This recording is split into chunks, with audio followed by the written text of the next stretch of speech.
Ой, запись уже идет? Подождите. Всем привет, я Дороти. Добро пожаловать на канал Веселый Дневник. Ё-моё, ё-моё! Извините, я не хотела опоздать на запись. Ты кто? Слышь, ты что тут делаешь, курица? Это сегодня моя очередь рассказывать историю. Дора, ну ты дура, это манекен. Да я не Дора! Я Дана! Да мне по барабану, давай рассказывай уже. Ой, да сейчас, уберите отсюда ее.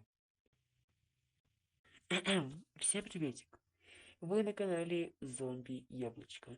Сегодня я расскажу о своей непростой истории и что со мной было. Ой, подождите. Кажется, я забыла править волосы. Все, надеюсь, так лучше. И что ж, думаю, пора продолжить мой рассказ. Меня зовут Дана. И вы видите меня такой, так скажем, странной, всей в белом. Но с этим связана долгая история, и я здесь, чтобы рассказать вам ее. Ребятушки, на данном моменте это конец первой серии. Всем пока-пока. Спасибо, что посмотрели и обратили на меня свое внимание.